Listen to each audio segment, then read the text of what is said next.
And you can hear me clearly, yeah?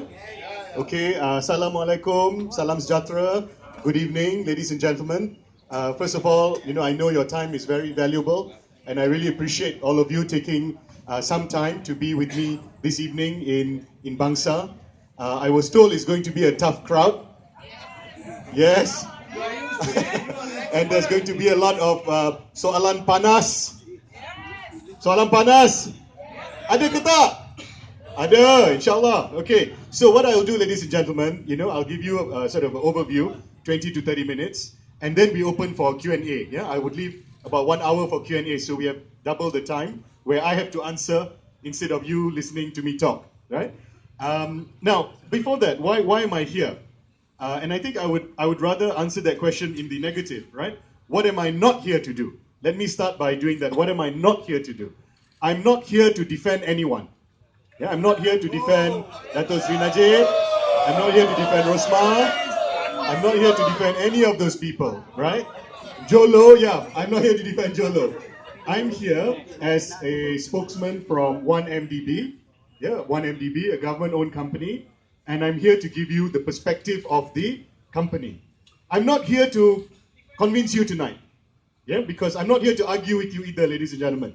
What I'm here to do is give you a point of view, and I hope all of you here will be able to use that information in any way that you wish and make your own decision. Yeah, make your own decision on this issue of 1MDB. Yeah. So with that, what will I do today? First of all, I will give you an overview of 1MDB. Why was it formed? Secondly, the business model of the company. How did it operate? Thirdly, what went wrong? Yeah, what went wrong with this company? Fourthly, what are the steps that we took to fix the company from a business perspective? And lastly, about the various investigations, both domestically and internationally. So I will cover all that in about 20 minutes, 30 minutes, and then we open up for Q&A. Okay, next slide. Can you see the slides? I have some slides right at the back. I hope that's clear to everyone. Essentially, 1MDB was formed as a strategic development company for the government of Malaysia. I'm sorry, there's some music. Could we turn off the music, please? Strategic development company. Yeah, who's got the music? Can you turn it off? It's a bit distracting. Why was it needed?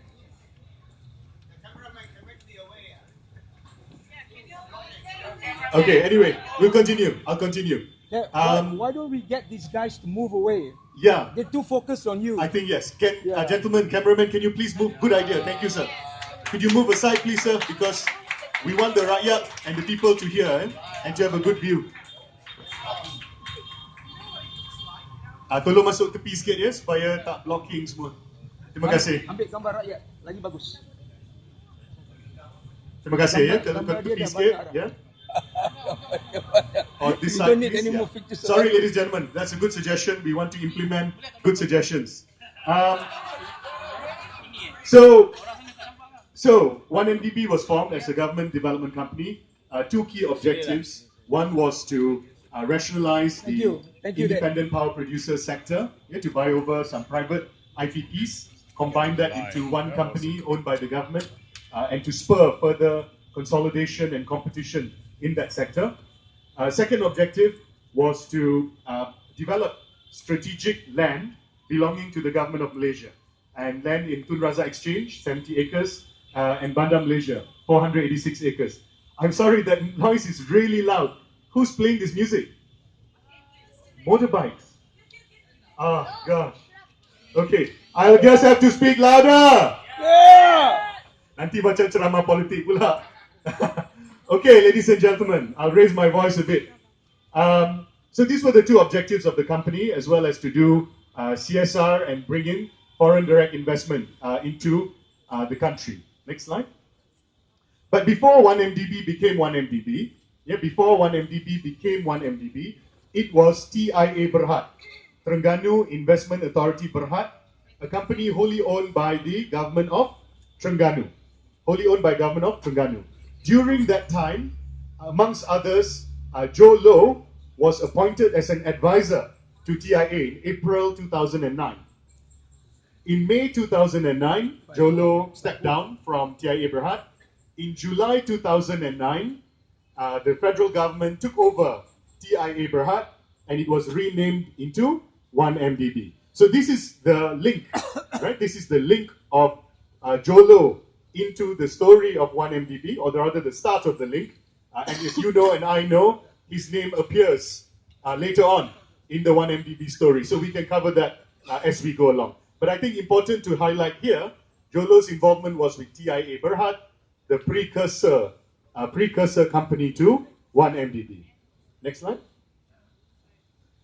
Now, how many of you here have heard about Equanimity Yacht?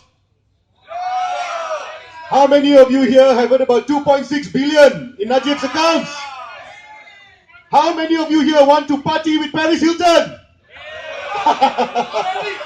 Yeah, there's one uncle there in the back. Okay. So, ladies and gentlemen, I'm sure all of you have heard these stories about 1MDB, right? Or 1MDB linked. Yeah, this is a very favorite phrase of the media. 1MDB linked. So all these people and all these news and pictures at the back of you are 1MDB linked. And that's a large reason why there's so much negative perception about 1MDB. But in fact, there's even more negative perception about 1MDB created by... Do you recognize any of these people here? Any recognize? My best friend! My best friend, YB Tony Pua.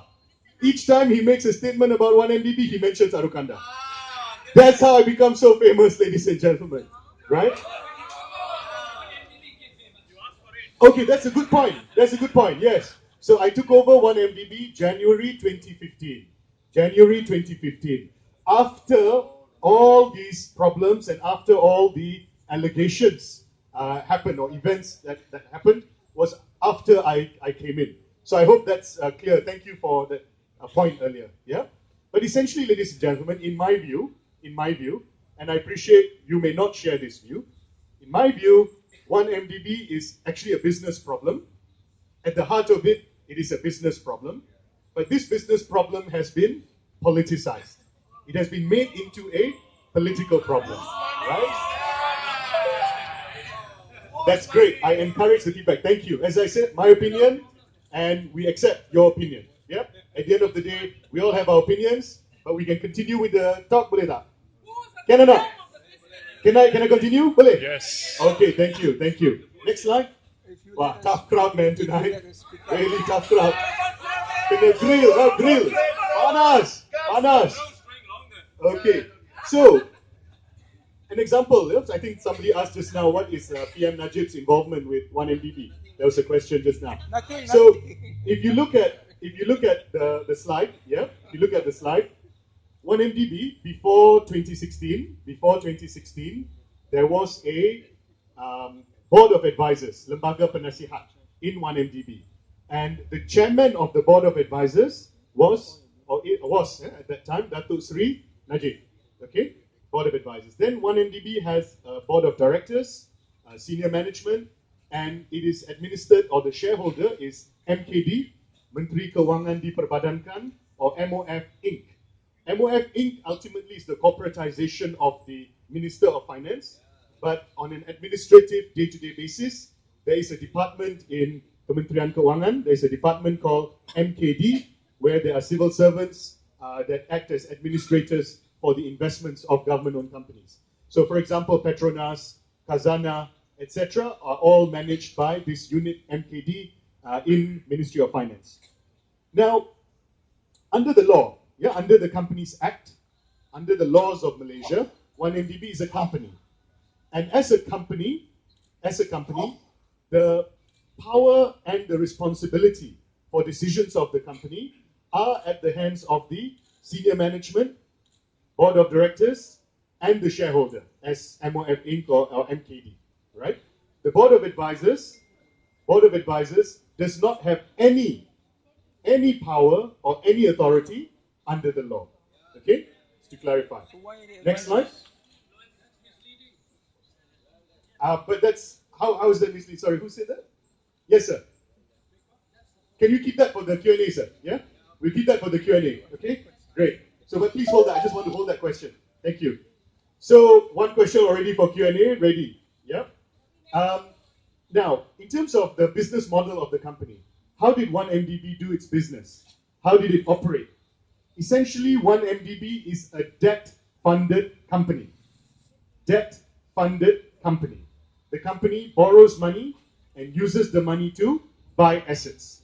Borrows money, uses the money to buy assets. But generally, so that's not different from, say, for example, if you want to buy a house, you have 10,000 ringgit as your own money, your equity, and then you borrow 90,000 ringgit to buy a house costing 100,000.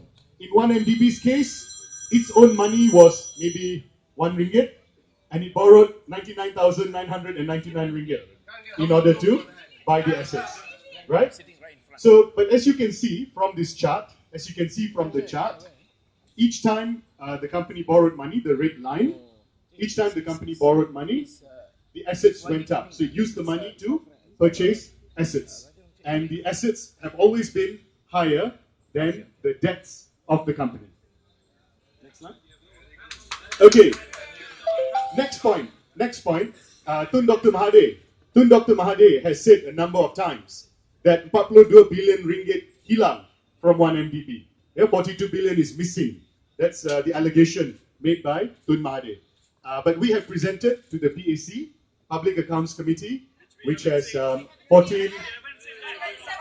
The PAC issued a report. It's 100 over pages long, and it can be downloaded from the PAC website. Yeah, the PAC website has the PAC report on 1MDB. The PAC has 9 members from Barisan Nasional and 5 members from the opposition. So you can download the PAC report on 1MDB from the PAC website. Now, this shows you where did the 42 billion go, right? The 42 billion has gone. I'm sorry, sir. Are you talking? Are you going to wait for Q&A, sir, or shall I just stop now? I think, ladies and gentlemen, right? I said 20 minutes. I will talk. Then I'll have over an hour for Q&A. So, please, could I continue? Yeah. Thank you. So, over 18 billion ringgit, for example, was used to purchase power plants. And the rest of the assets you can see, and if you have the time, please download the PAC report, over 100 pages from the PAC website. Okay, next slide. Can you make that bigger? Okay, so the next issue. So how did the company get into problems?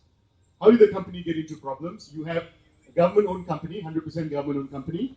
It was able to raise debt using government guarantees, letters of support, etc. It purchased some very good quality assets, independent power plants, land in strategic areas in KL. How could it get into problems? The short answer, ladies and gentlemen, is that management was weak, governance was poor in 1MDB, supervision by the board of directors was unsatisfactory. And because of that, and this is not just Arul Kanda saying this is the PAC. Yeah, PAC, which has 9 Barisan and 5 opposition members, including YB Tony Pua. The PAC said this, right? That in 1MDB, weak management, tak tahu berniaga, tak pandai berniaga, too much use of debt, terlalu banyak menggunakan hutang, urus tadbir lemah, weak governance, and poor supervision by the board of directors. Pemantauan kurang memuaskan oleh lembaga pengarah. So what happened in November 2014? 1MDB had about 2 billion ringgit of debt that was due on the 30th of November 2014. And in early November 2014, 1MDB was to do an IPO, an independent public offering of ADRA, the power plant that was owned by 1MDB. Yeah? Now, that IPO did not happen. And as a result of that IPO not happening, there was no plan B. The management didn't have any plan B. And by that time, the company also declared its first ever loss, a loss of over 660 million ringgit. And so the lenders of the company lost faith in 1MDB. And up to that point, all the loans of 1MDB that were continuously being rolled over and refinanced, the bank stepped back and said, no, we're not going to roll over, we're not going to refinance. So a classic case of cash flow mismatch.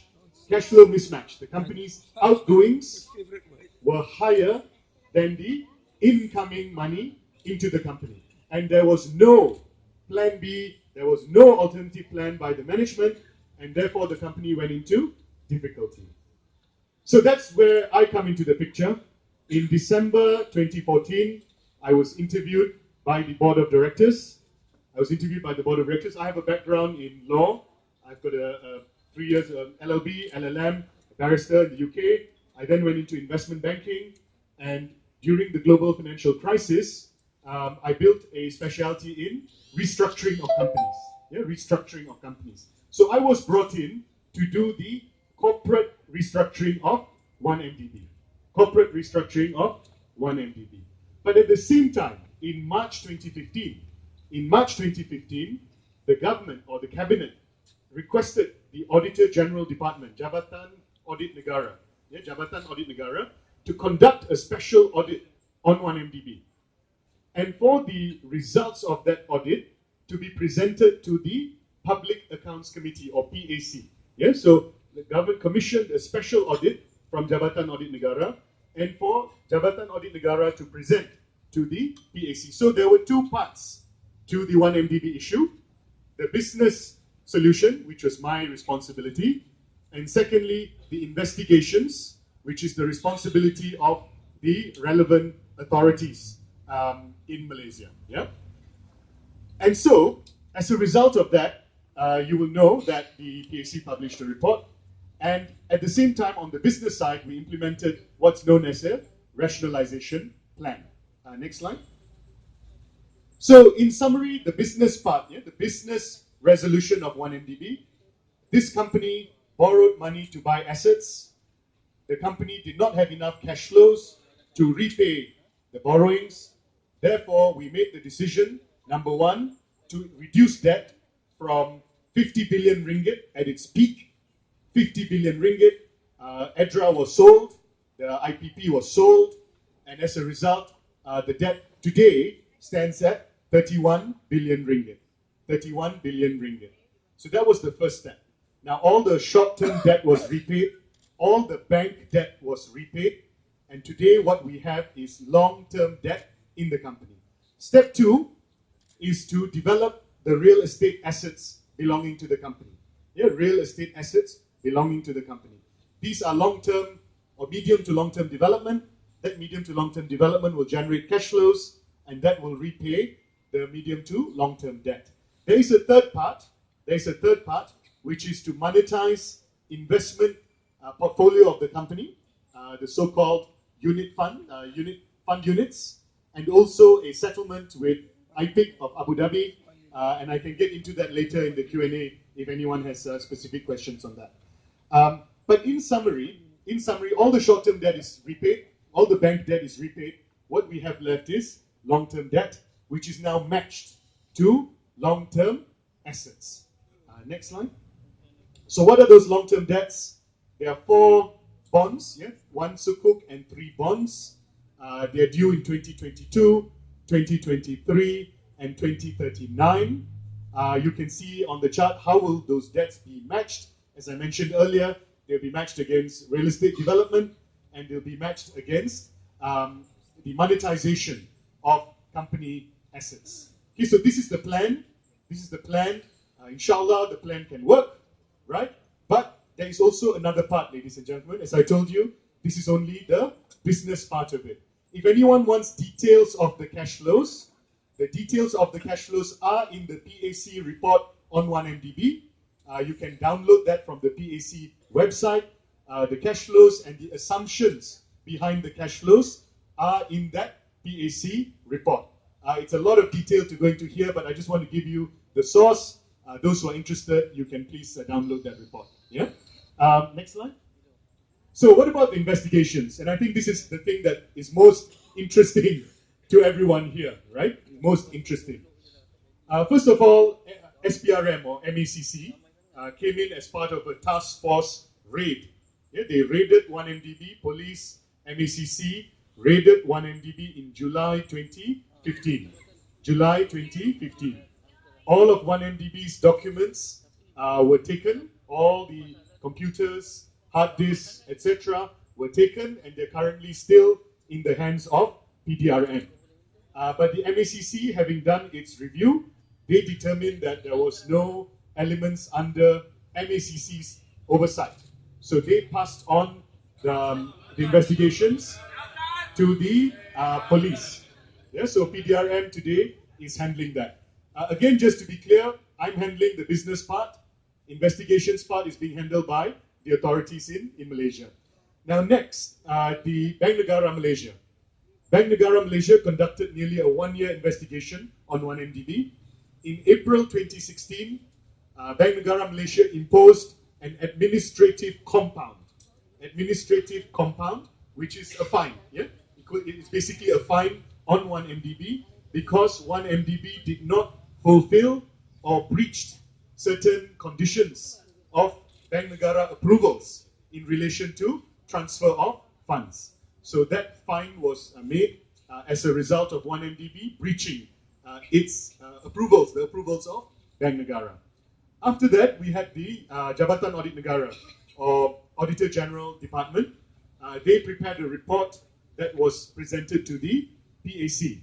The PAC also had other sources of information. For example, Bank Negara presented information to the PAC. 1MDB presented information to the PAC. Former auditors of 1MDB, Ernst & Young, KPMG, Deloitte, were also called by the PAC. The PAC also summoned former board members. They summoned former management of 1MDB, as well as current management and current board members of 1MDB. So it was a very thorough investigation process by the PAC. PAC has five opposition members, 9 barisan. The 5 opposition members, just so that you're all aware, first of all, YB Tony Pua. Secondly, YB Tan Seng Giao, PKR, a lawyer. YB Dato Takiuddin, PAS, also a lawyer. Number 4, YB Raja Kamarul Bahrain, PKR. And number 5, YB Dr. Tan Seng Giao. So 5, I would say, very prominent and very capable and very qualified opposition members were members or were part of the PAC. And as I told you, the PAC had multiple sources, including the Auditor General report. So what did the PAC say? What did the PAC say, ladies and gentlemen? They started by going through the Petro-Saudi investment. I'm sure all of you would have heard about the Petro-Saudi investment, right? They covered that period and they gave their comments on it. They talked about the change of auditors in 1MDB. So if any of you want to know about the change of auditors, why did the auditors change? It was covered by the PAC. The PAC also covered all the debt raised by 1MDB and the enormous commissions paid on the debt was also highlighted and criticized by the PAC. But to summarize, the PAC said, number one, the business model of 1MDB is the wrong business model. Too much use of debt. Number two, the management was very weak. Weak management in 1MDB. They did not know how to run the company. They did not know how to manage the cash flows. They did not know how to do the IPO of EDRA. Okay, second. Thirdly, that the governance in 1MDB was very weak. There are about 10 pages in the PAC report where there are examples of how the board made a decision, but the management did not follow the decision. There are examples in the PAC report of how the board gave instructions to management, management did not follow. There are examples in the PAC report of how management did things but did not tell the board, etc., etc., etc. So that was the third finding of the PAC, very weak governance. The fourth finding of the PAC, and PAC, remember, 9 barisan, 5 opposition, 9 barisan. Fourth finding of the PAC is that the board of directors of 1MDB was weak in its supervision. It was unsatisfactory supervision. That's the word used by the PAC. Unsatisfactory supervision by the board of directors in terms of their management of the company. And there are many more recommendations, ladies and gentlemen, many more PAC recommendations. These are the main ones that I'm highlighting to you. So for the rest of it, please Please download the PAC report. There's a lot of information in there. Even I am criticized in the PAC report, even though I came in after. I put in the bantai. So please have a look in that, right? The last and most important recommendation, in my opinion, is that the police were asked, pihak berkuasa berkenaan. That means the relevant authorities. Relevant authorities were requested to conduct an investigation into the management of 1MDB. Ke atas pengurusan 1MDB dan pihak-pihak berkaitan dengan pengurusan. So the management of 1MDB and those related to them. So that was a PAC recommendation, and the police, as I understand it, they conducted an investigation, and that investigation is still going on. So, ladies and gentlemen, next one. Before that. Before that, there also there were investigations and decisions, court cases taken in Singapore and Switzerland. If anyone wants to discuss that later, we can do that in the Q&A session.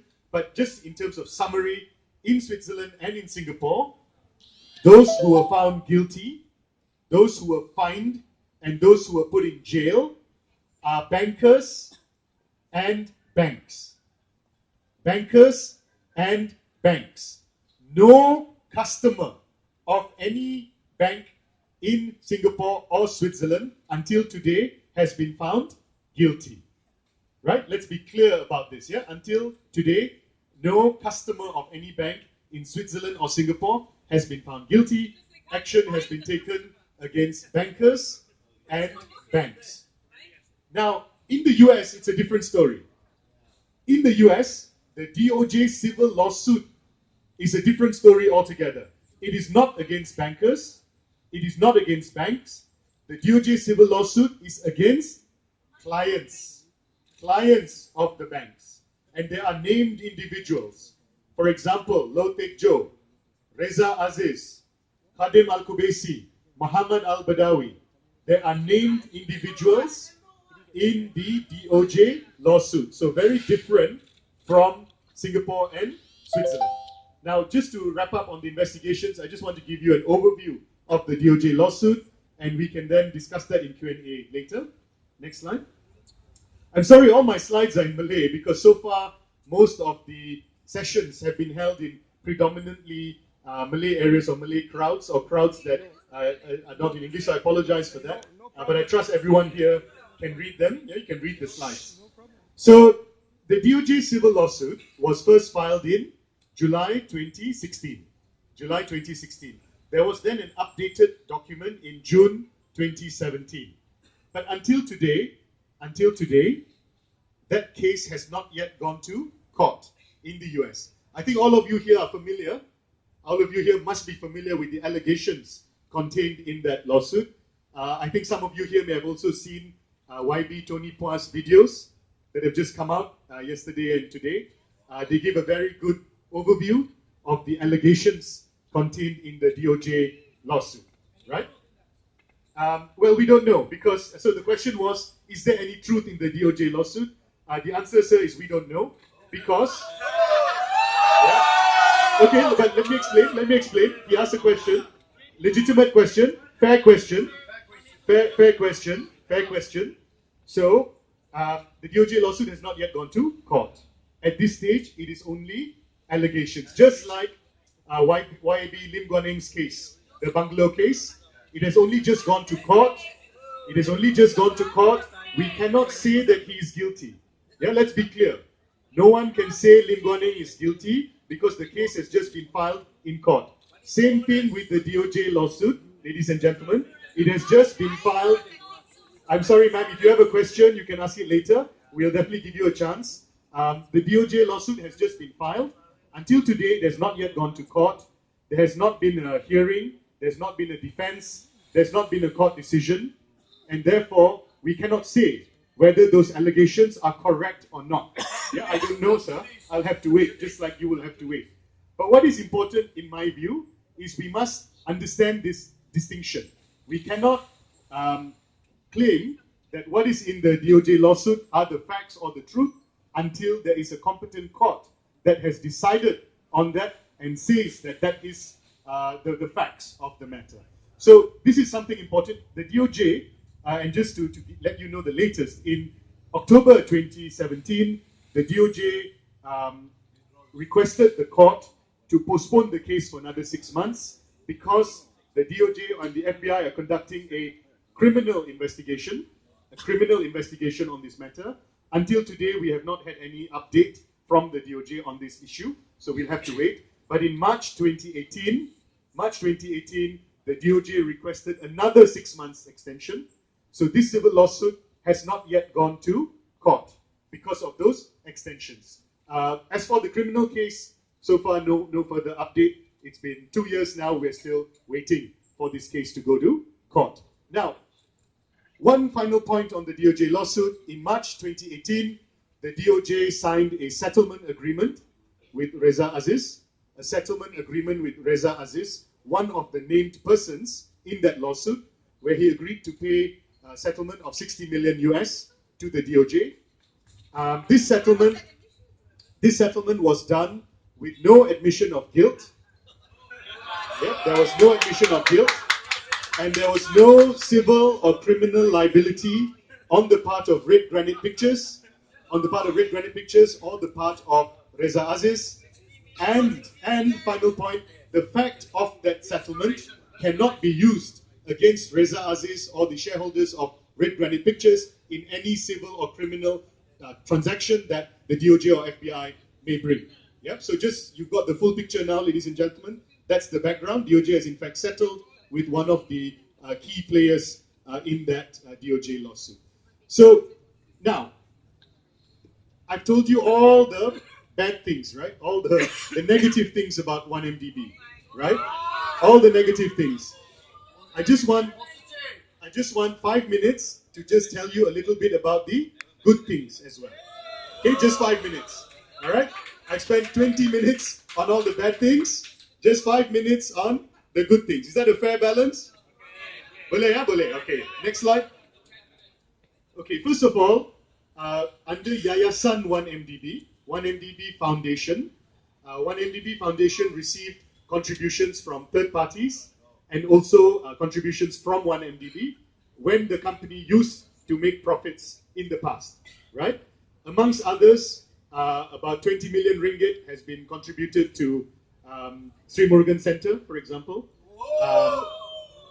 Hundreds of millions of ringgit have been contributed to scholarships, SPM, STPM, local universities.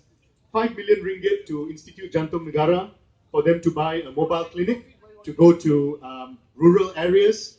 All 1MDB programs, Dana PIBG for schools around the country, tens of millions Dana Belia to help young people set up their own businesses, right? So 1MDB has given, Yayasan 1MDB, which has third-party donations and from the profits of the company, has spent 690 million ringgit on education, health, and social projects across the country, and across all races and all religions, right? All races, all religions, all around the country. More than 2 million Malaysians have been touched one way or the other by the contributions of Yayasan 1MDB across health, education, and social developments. Next, you will see the three key strategic projects of 1MDB. The three key strategic projects. EDRA, I mentioned to you earlier, has been sold as we needed to reduce the debt from 50 billion down to 31 billion today. I forgot to mention, ladies and gentlemen, our assets of the company are 43 billion ringgit. 43 billion ringgit as of today. Debts are 31 billion. About half of those assets are in these two pieces of real estate, Tun Razak Exchange project and the Bandar Malaysia project. Next slide. If you've been to KLCC, KL Central, and Mid Valley, you will understand that's what TRX is going to be. TRX is an integrated mixed-use development, 70 acres in Jalan Tun Razak. 1MDB will spend 3 billion ringgit on infrastructure inside TRX, but also outside TRX. So, for example, 1MDB will build a tunnel under Jalan Tun Razak for every road user on Jalan Tun Razak to access. 1MDB will upgrade Jalan Barat, Jalan Utara, and Jalan Imbi to create a pedestrian walkway from Lot 10 Pavilion coming all the way down to the TRX project. So the problems that you see in KLCC, the problems in KL Central, where traffic outside of the area is very bad, you will not see those problems in TRX because we are spending money outside of the area as well as inside. There will also be direct connections to the Max Highway, to the Smart Tunnel from TRX. So TRX traffic will not impact, it will not impact traffic around the area, right? And when the project is ready, we estimate that 30,000 high-income jobs will be generated from new and existing investors coming into TRX. So the latest picture, next slide. This is the latest picture. Exchange 106 is that building right in the middle. It's going to be the tallest building in Malaysia when it is completed at the end of 2018. Next to that, you have the Prudential headquarters that is coming up. Prudential, which is a large insurance company. HSBC has also committed. They bought a piece of land and they're going to build their headquarters in TRX. So, inshallah, when all this is done, there will be 30,000 high-income jobs in TRX. The project is still 100% owned by MOF. Now, why MOF? Why MOF? Because one of the recommendations of the PAC, recommendations was that the assets of 1MDB should be taken out of 1MDB and administered independently from the company, right? Administered independently. So TRX is now directly under MOF. Next slide. The next is an artist's impression of Banda Malaysia. Banda Malaysia, it's in the site of the former PUKL Air Base in Jalan Sungai Besi. If you drive down to Seremban, you will see 486 acres. 486 acres is 5 times the size of KLCC. 5 times the size of KLCC. This will be an integrated development, high-speed rail, MRT Line 2, MRT Line 3, ERL, KTM commuter, BRT. All this will be at Banda Malaysia, ladies and gentlemen. There will be 10,000 affordable homes constructed in Banda Malaysia, 10,000 affordable homes in the first phase, and inshallah more affordable homes in the other phases. Anyone who lives in Banda Malaysia can use public transport.